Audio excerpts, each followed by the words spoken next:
Sur le sujet de l'investissement, pareil, on a un petit peu parlé d'épargne, on y reviendra peut-être, mais je veux déjà faire un petit 360. Sur le sujet de l'investissement, imaginons que quelqu'un a un petit peu d'épargne et d'ailleurs, on pourrait aussi tout de suite casser le fait qu'il y a pas besoin d'avoir beaucoup d'argent pour commencer à l'investir.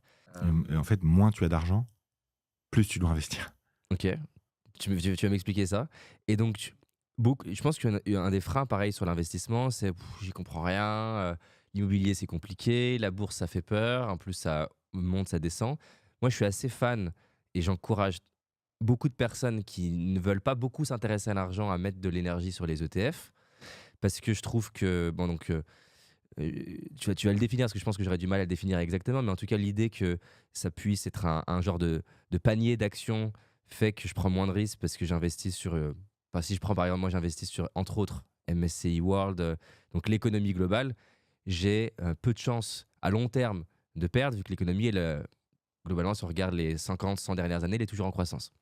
Donc j'encourage les gens à mettre de l'argent là-dessus parce que ça demande peu de gestion, c'est relativement sûr, tu as quand même des taux de rendement, sur la durée qui sont meilleurs Tout. que ton livret Que A, tout. horrible. C'est le mieux. Depuis 120 ans, en tout cas, c'est le mieux. C'est la bourse du monde entier. Voilà et donc c'est relativement simple. Pas forcément mettre tout là-dedans. Je vois les personnes mettre beaucoup, beaucoup d'argent dans leurs cryptos et moi souvent je leur dis, en fait, dans dans les cryptos, mets l'argent que tu es prêt à perdre, mets peut-être 10-15 de ce que tu as, au début en tout cas. C'est quoi toi ta vision? C'est un sujet que tu maîtrises mieux que moi, hem de quelqu'un qui là aujourd'hui investit peu, investit pas, sur quoi investir globalement? C'est pas l'idée de faire un conseil financier, mais un peu une répartition de ce qui est relativement accessible pour tout le monde. Ouais, Et comme tu disais, c'est simple et j'aimerais qu'on casse ce truc-là parce que c'est simple en soi. c'est simple. Enfin, quand tu choisis bien les bons trucs, parce que les cryptos, ça peut être compliqué des fois quand tu passes par, ça fait peur des fois certains systèmes et les ETF aussi, ça peut être simple si tu t'y prends bien. Donc, la première chose, c'est qu'il y a deux raisons au fait que tout le monde pense que c'est compliqué.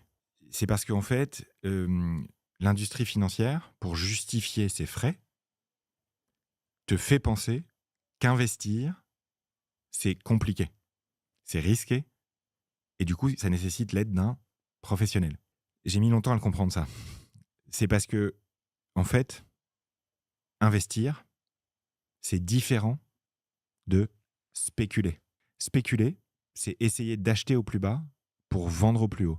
Spéculer, c'est essayer de faire des coups. Spéculer, c'est essayer de gagner beaucoup d'argent très vite. Et C'est ça pas demande une interdit. vraie expertise. C'est pas interdit, mais c'est très difficile.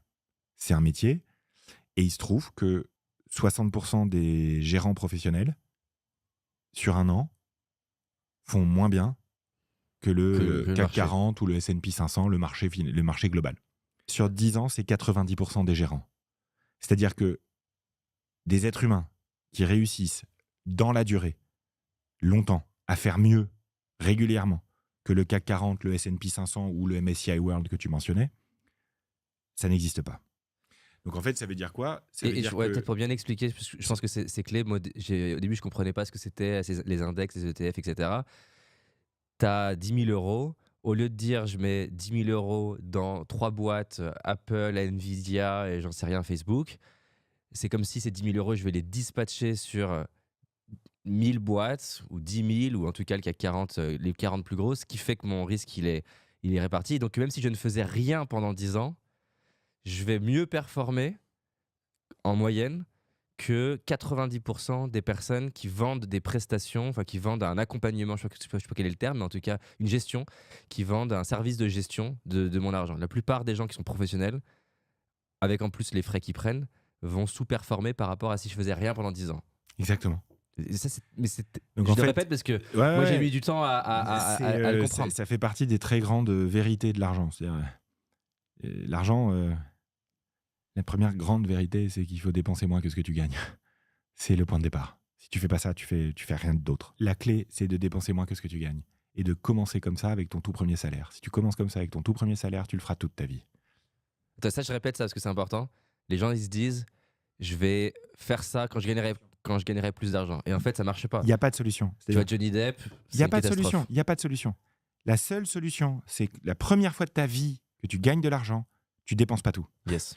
Et en fait, quand tu prends cette habitude-là, tu n'éduques pas tes émotions à surdépenser, et du coup, tu ne crées pas tes biais psychologiques où tu vas te rassurer et te faire du bien en dépensant de l'argent. Et j'en sais quelque chose. J'ai passé des années à dépenser de l'argent pour rien, pour être aimé des autres. Ça sert à rien. Donc, dépenser moins que ce que tu gagnes, c'est la première grande vérité de l'argent. Et attends, juste j'insiste dessus parce qu'elle est tellement importante. Il y a une grosse différence entre paraître riche et avoir les routines et les habitudes de quelqu'un qui est en train de s'enrichir. C'est-à-dire que la personne qui dépense tout son argent dans une Rolex, tout son argent dans une voiture, encore une fois, si c'est vraiment sa plus grosse passion, etc., ça se respecte. Mais beaucoup de gens, c'est pour que les autres les perçoivent comme riches.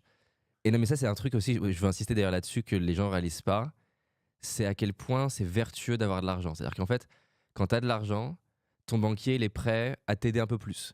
Il est prêt à t'upgrader je sais pas comment on pourrait appeler, enfin, tu deviens gold ou je sais pas comment chaque banque a un truc, et donc tu te mets à avoir un taux d'intérêt plus avantageux. Il te fait une fleur en t'offrant la carte bancaire.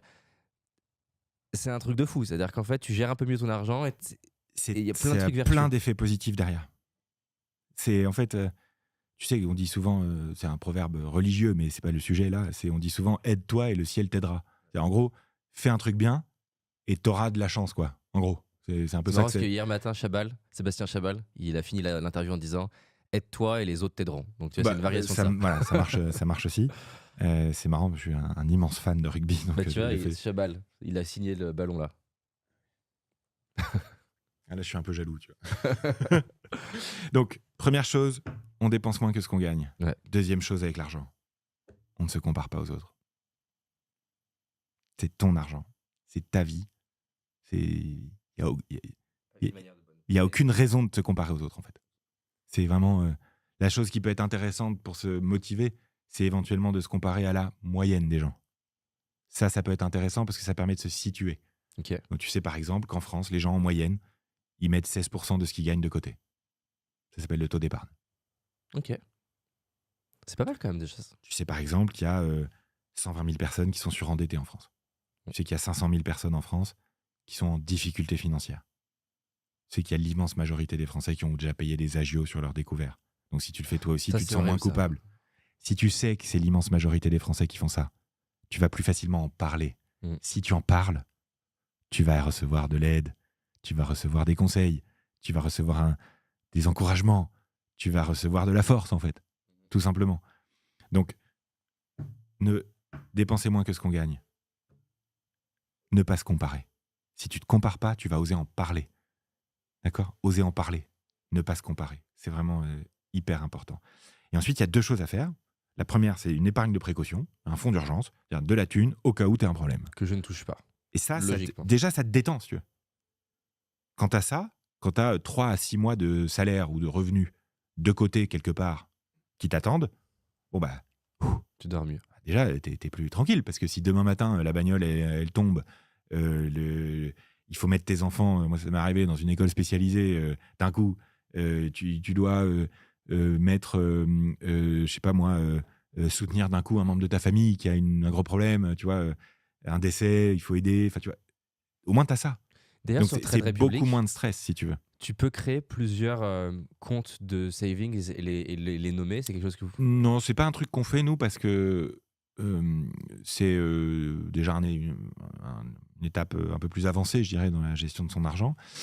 Et ensuite, c'est pas nécessaire, en fait. C'est pas forcément nécessaire d'avoir plusieurs enveloppes, etc. Enfin, c'est ça pour nous, et c'est, je crois, ce qui a fait le succès de Trade Republic. L'immense succès de Trade Republic, c'est d'avoir enlevé le maximum d'étapes, d'avoir enlevé le maximum de clics, d'avoir ultra simplifié l'expérience, d'avoir ramené en fait l'épargne et l'investissement à son cœur absolu, quoi. Donc, c'est-à-dire j'ai un compte de T'as un saving compte, point barre. avec un taux d'intérêt, c'est ça? T'as un compte. On est la seule banque d'Europe, à ma connaissance, à te donner le taux de la Banque Centrale Européenne sur ton épargne. Et c'est là où tu disais que la majorité des banques, ça peut être jusqu'à 2% de frais. C'est toutes les banques, elles ne te donnent pas ça, tout simplement, en fait. Donc si, par exemple, en fait, le taux il est de 3,5, le taux de la Banque Centrale, ouais. La plupart des banques, elles vont te prendre un pourcentage dessus, elles vont te dire ton livret A ou ton PEL ou je sais pas exactement. En fait, le livret A, on va rentrer dans trop de détails, mais ce qu'il faut que les gens retiennent, c'est quoi ? C'est que ton fonds d'urgence, ton épargne de précaution, tes 3 à 6 mois de salaire qui dorment, Mhm. il faut qu'ils soient au moins rémunérés autant que l'inflation. 2% en moyenne. Ça dépend des années. L'année dernière, c'était 4,5. Pendant longtemps, ça a été 1, 1,5. En ce moment, c'est plutôt 2,5. Donc, l'inflation, c'est ce qui fait que tu perds de l'argent. Sans rien faire, si tu laisses de l'argent sur un compte, un an plus tard, tu peux acheter moins de trucs avec. Ouais. Ça, c'est difficile à comprendre au début. Ouais.